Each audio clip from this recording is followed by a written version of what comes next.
When someone drinks wine from a vineyard that I just worked on all year, they're just gonna drink and be like, wow, this is really good local wine. It pairs well with your steak or your arugula salad or whatever it is. But so few people know what it took to get there. No one knows that that wine in 2015 got sunburnt and I cried in the fields. Like, no one knows that moment. How do you taste that? How do you taste passion? How do you taste hurt and love and joy? Like, you can't really taste that, but you can taste something that's damn good. They call me Young Grapey, and I'm not opposed to it. I'll be your grape cousin. But I'm Andrew, and my art is farming grapes. Here we go.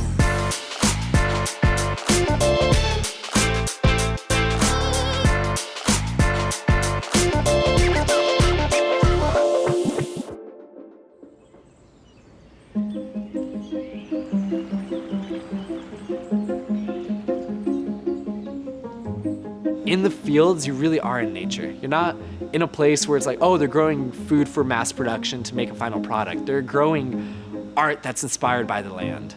And as I got to work in the vineyards, I got to see actual grapevines with the cactus at the foot of them. And I'm like, that's the most Arizona thing I've ever seen.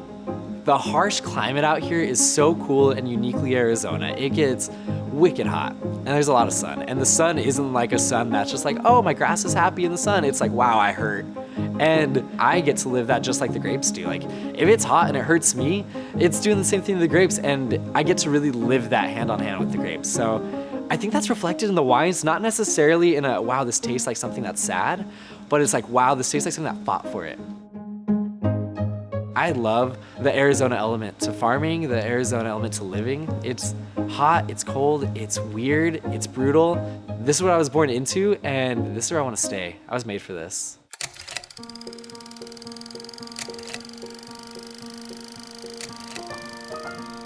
Growing up in Cornville, my grandma lived with us for a little while. We had 2 acres, it was just dirt. When my grandma moved in, she started a farm immediately. She planted rows of corn and grew her squash, and this lady at the time was mid-70s, she's blind, she's just a 4-foot nothing lady, super sweet. But the way she understood the soil, she could go out there and grab the dirt, she could just see the conditions and know exactly what the plants need. In high school, it was time for people to get jobs. Everyone's working at local restaurants, like drive-thrus or the big chain stores, and none of that was appealing to me. I'm like, that's just not what I want to do at all. And there's a little nursery in my neighborhood. I was probably about 16, and I went in there with a resume, dressed well every single month, and never wanted anyone. But then finally, it was winter. I was probably a junior in high school, and they were like, hey, yeah, we can take you on. We need some plant waterers. And I don't think any of us realized how monumental that was in my life at the time.